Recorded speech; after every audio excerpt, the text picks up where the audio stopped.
Bom, galera, a gente vai revisar agora a parte de tensões e deformações. E eu vou começar com o módulo de elasticidade longitudinal, que aqui a gente vai estar tratando de forças normais, certo? Bom, eu preciso introduzir para vocês três grandezas aí que a gente vai trabalhar, que a primeira é deslocamento, que é determinada aí pelo delta minúsculo, né? Que é L menos L0, ou seja, é o comprimento final menos o comprimento inicial de um corpo após ele receber algumas forças. A deformação ela é uma dimensional que relaciona esse deslocamento com o comprimento inicial. Então, ele vai ser o deslocamento sobre L0. E a gente usa a deformação para achar a tensão, que vai ser um módulo de elasticidade longitudinal E vezes a deformação epsilon. Se vocês lembrarem lá de PMT, vocês viram que os materiais eles sofrem deformações elásticas e posteriormente plásticas. Aqui a gente vai trabalhar só com deformações elásticas.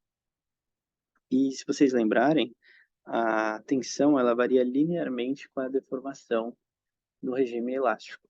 Então, ele é determinado pela tangente do ângulo da curva tensão-deformação. É daí que sai esse E. Beleza? Então, para a prova, provavelmente vocês vão usar essa equação aqui, que vai ser muito útil, vamos usar bastante ela. Bom, agora passando para elasticidade transversal, a gente vai estar agora trabalhando aqui com cisalhamento. Cisalhamento. Bom, aqui a gente vai ter um análogo às forças normais, forças e tensões normais, em que a tensão de cisalhamento vai ser um G vezes um gama. O que é esse gama? É a deformação de cisalhamento. E o que é o G? É o módulo de elasticidade transversal. Então, analogamente, né, o, o E ele vai se transformar num G e o epsilon vai se transformar num gama. Beleza? A equação segue a mesma. A gente vai usar bastante isso também, essa equação, nos exercícios. E qual que é a relação entre o G e o E? A relação deles envolve um elemento que é esse daqui, que parece um V, que é o coeficiente de Poisson. Eu vou introduzir ele aqui, que ele é nada mais que a deformação lateral sobre a deformação axial com um sinal negativo. Ou seja, aqui a gente pode ver que o Poisson é igual a menos a deformação em Y sobre a deformação em X, que é igual a menos a deformação em Z sobre a deformação em X.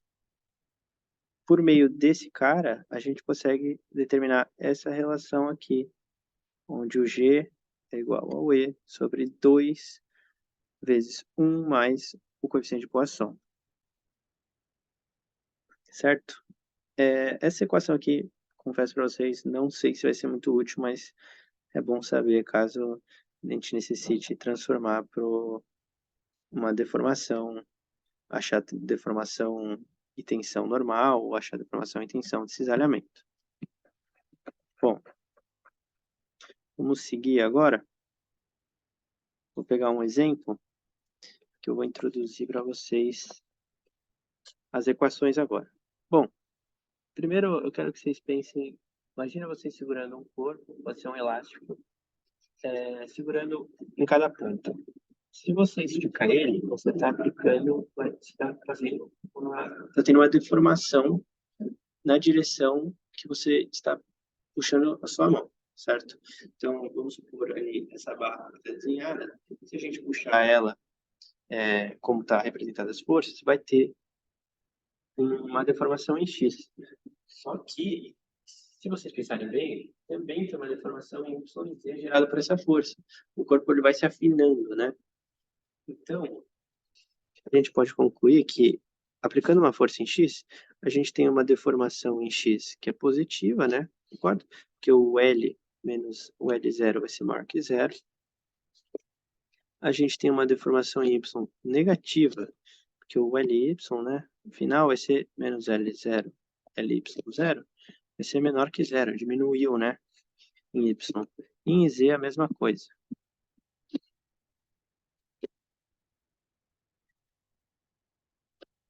Então, aqui a gente consegue perceber que para ter deformação e deslocamento em determinada direção, não precisa haver somente força nessa direção. Uma força em X pode aplicar uma deformação em Y ou uma deformação em Z. E como que a gente acha essa deformação? Através daquele coeficiente de Poisson que eu introduzi para vocês. Se vocês lembrarem, o coeficiente de Poisson era determinado dessa maneira.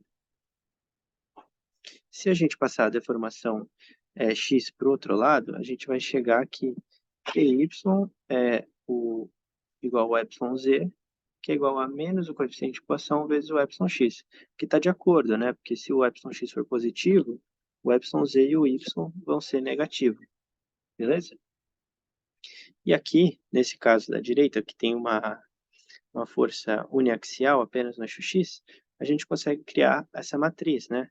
Porque só vai haver uma tensão em X, porém, existe uma deformação em X, uma deformação em Y e uma deformação em Z, gerada por essa força.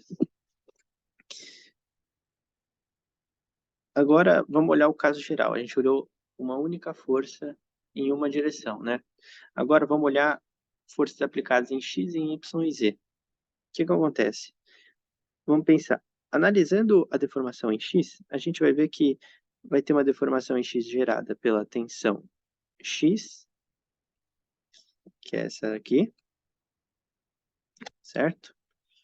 Vai ter uma deformação em X também gerada pela tensão em Y, que vai ser relacionada pelo coeficiente de Poisson, e também uma outra gerada pela tensão em Z.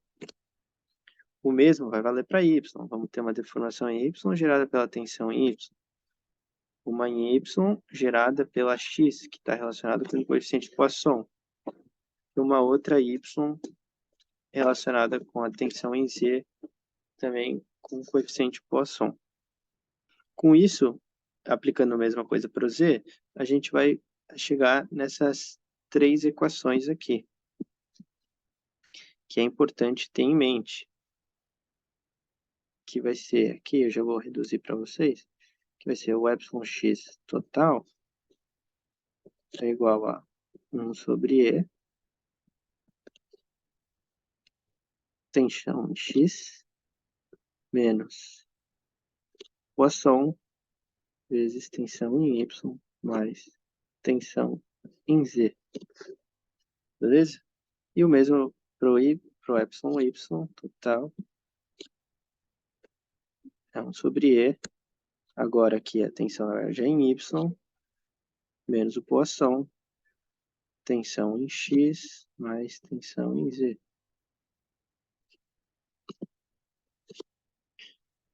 E por fim, o epsilon Z total é igual a 1 sobre E,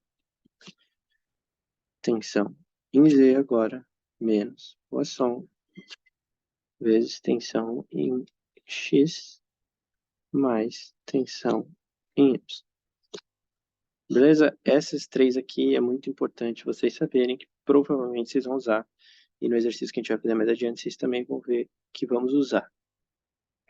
Com isso, a gente consegue montar essas matrizes aqui, a εx, εy, εz, e aqui a gente está considerando novamente as tensões normais. Caso a gente implemente as tensões de cisalhamento, vamos chegar nessa matriz aqui. Aqui basta a gente aplicar aquela relação do G com o E, que a gente vai chegar nisso. Só que não se preocupem muito com isso, que é muito improvável de cair algo disso, né?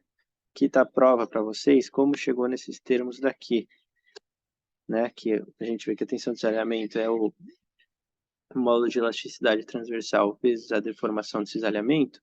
Lembra aquela relação do G com E? A gente substituiu aqui, certo? E aí, por fim, a gente isolou o gama, que é a deformação de cisalhamento, e achou esses valores daqui, que são exatamente o que a gente vê aqui na matriz. Se você quiser treinar, é legal você pegar aí um tempo na sua casa, aplicar essa multiplicação para ver que vocês vão chegar nessas equações. Aqui, assim como nessas daqui para cada direção, xy, yz e zx. Eu não vou detalhar aqui porque é muito improvável cair na prova, mas é bom estar sabendo, beleza? Outro tópico aqui que eu deixei aqui um asterisco é a rigidez aparente, né, que ela é definida pela tensão na direção, em uma direção qualquer, sobre o epsilon nessa direção. O epsilon total, né? Então vai ser a tensão sobre esse epsilon. Beleza? Bom, agora eu vou resolver um exercício 1 da P1 do ano passado, e aí a gente vai aplicar tudo isso aqui que a gente viu agora. Até daqui a pouco.